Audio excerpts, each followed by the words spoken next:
सगळ्यांच्या वतीने आदरणीय सचिन भाऊंचं या पाचोरा नगरीमध्ये मनापासून स्वागत करतो आणि त्यांना धन्यवाद देतो की आपण आमच्या छोट्याशा आमंत्रणाचा मान स्वीकारून आपण एवढ्या धावत्या याच्यातून वेळ काढून आमच्या गावाला आपण आलात, आमचा मान राखला, त्याबद्दल आपल्या सगळ्यांच्या वतीने मी सचिन दादांना मनापासून धन्यवाद देतो, त्याचे आभार मानतो.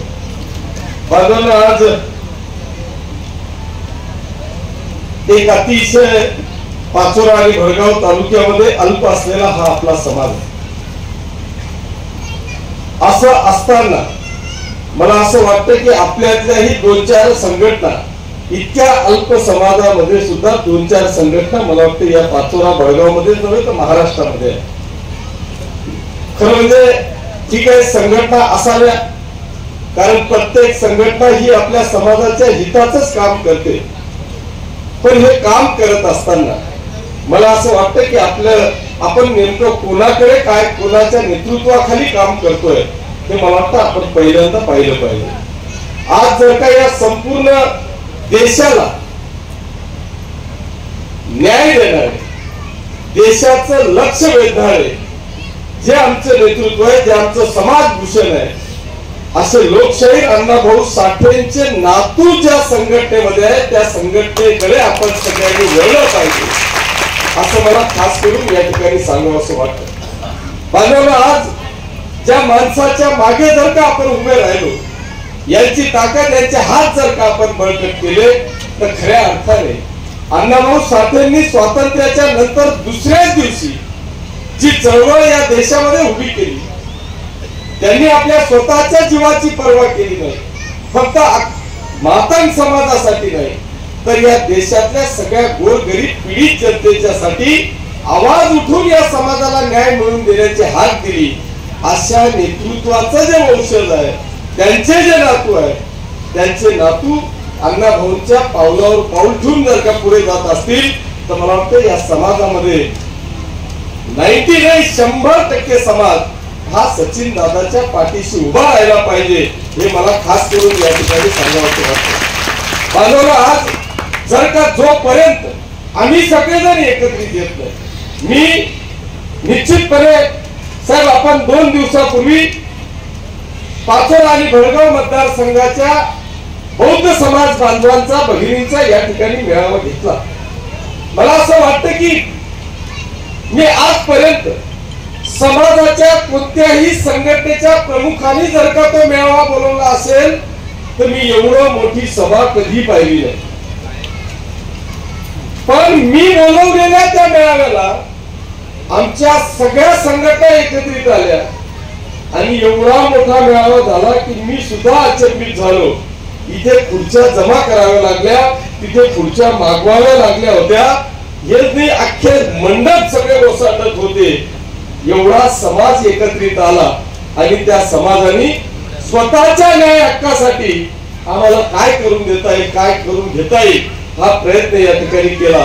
बांधवांनो, माझी आपल्याला, आपण त्या समाजापेक्षा अति अल्पसंख्याक समाज आहात, निदान आपण तरी एकत्रित राहावं.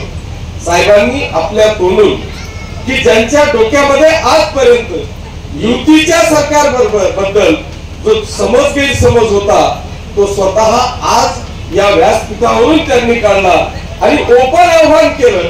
माझी पहिल्यांदा साहेब आपल्याशी भेट झाली. भेट झाल्यानंतर 1 तास झाला.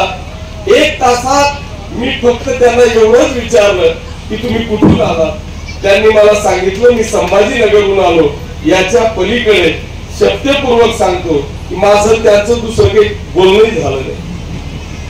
असं असताना सुद्धा फक्त तुम्ही सांगितलेल्या त्यांच्याशी केलेल्या चर्चांवर त्यांनी विश्वास ठेवून डायरेक्ट आपल्याला आव्हान केलं की आपण किशोरप्पांना निवडून द्या. एवढा मोठा समजदार व्यक्तीच्या मागे खऱ्या अर्थाने साहेब आपलं मनापासून अभिनंदन करतो, आपल्याला धन्यवाद देतो की माणसाला ज्याला शीतावरून भाताची परीक्षा करणं आलं ना तो जगात सगळं जिंकला. आणि मला असं वाटतं की हे अण्णाभाऊ साठेंचे नातू आहेत, यांनी शीतावरून भाताची परीक्षा केली आणि डायरेक्ट किशोरप्पांना या ठिकाणी निवडून देण्याचं आवाहन केलं. साहेब तुमचं घरापासून आव्हान आहे. या ठिकाणी एखादा व्यक्ती जर का आला असताना तर त्यांनी सांगितलं असतं माझ्या समाजाकरता हे करा, माझ्या समाजाकरता ते करा, माझ्या समाजाला हे केलं पाहिजे ते केलं पाहिजे. काहीतरी तांखे असे असतात. सगळं भाषण झालं की मला नंतर व्यासपीठामागे भेटलो, नाही तर आमंत्रण द्यायच्या आधी पहिले काहीतरी सांगलो. साहेब मी तुम्हाला पहिल्यांदा असा व्यक्ती पाहिला की ज्या व्यक्तीशी माझं ना फोनवर बोलणं झालंय ना व्यासपीठावर बोलणं झालंय. आपण या समाजाला आवाहन केलं.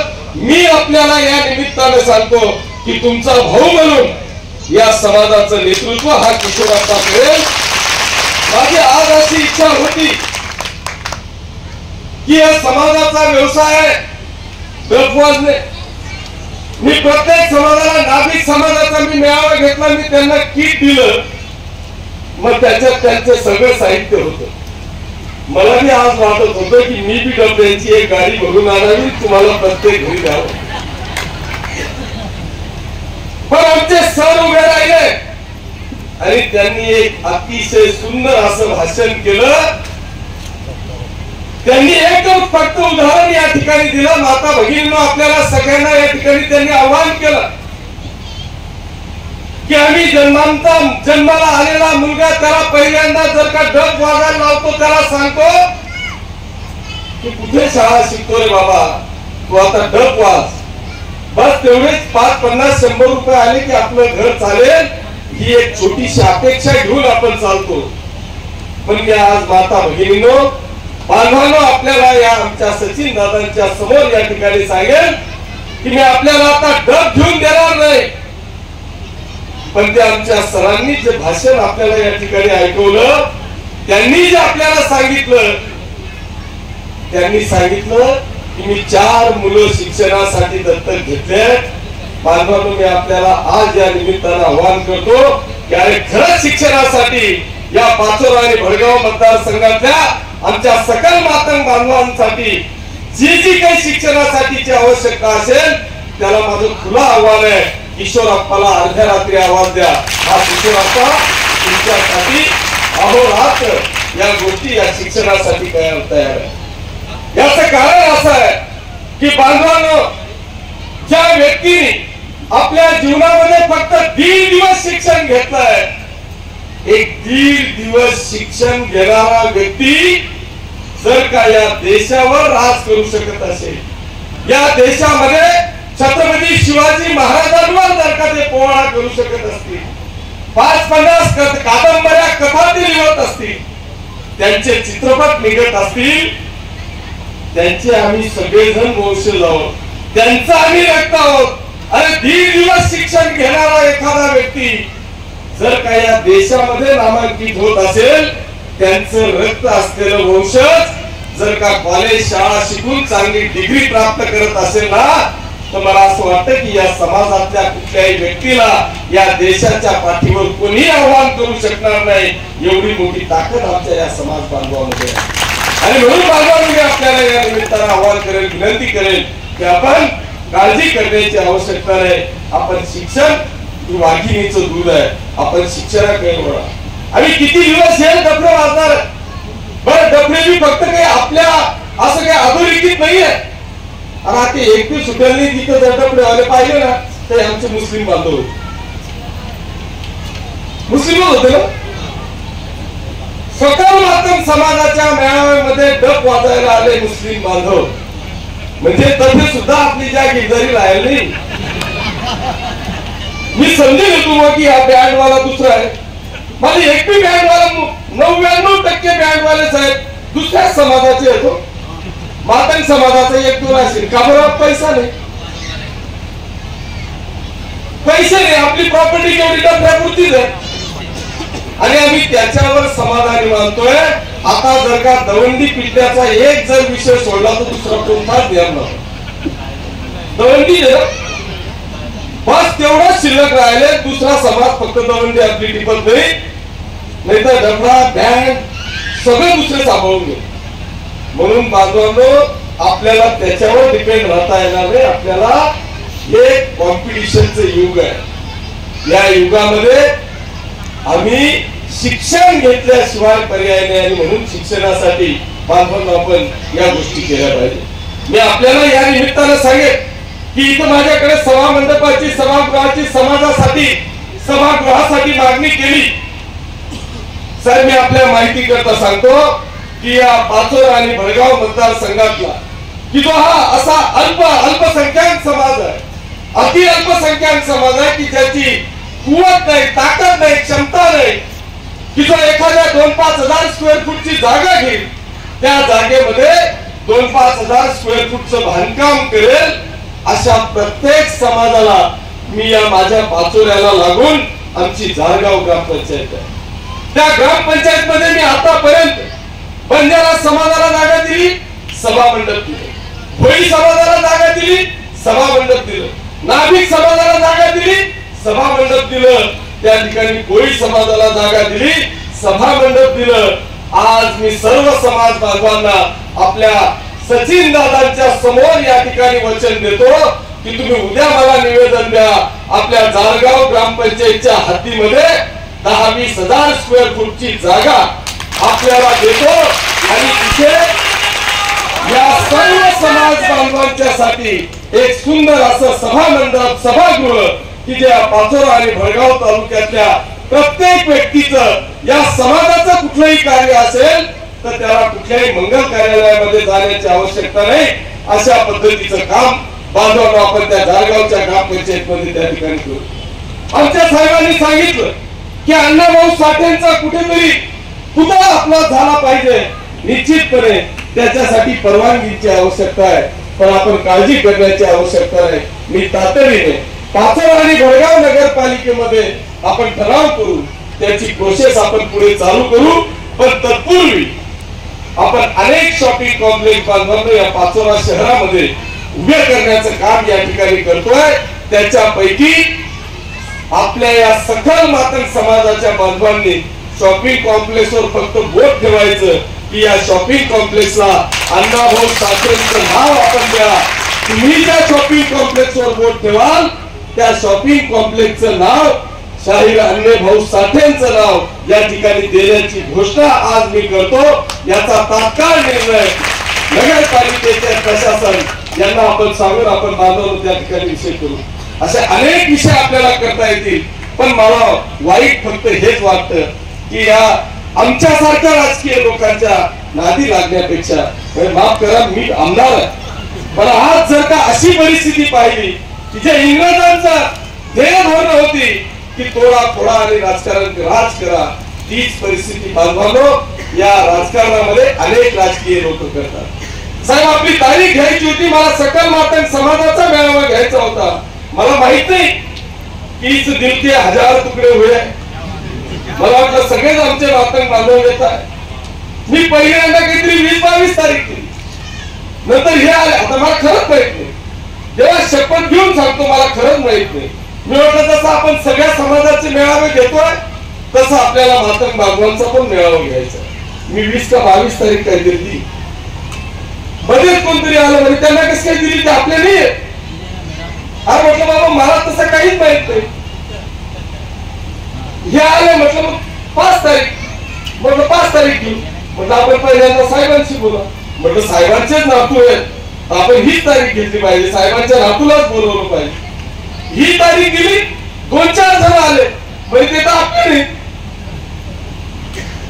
अरे यार बांधवांनो भगिनीनो, मी आपल्याला हात जोडून विनंती करतो की या अशा पद्धतीने तुम्हाला एकत्रित न येऊ द्यायचं काम आपल्यातलेच काही लोक करतात.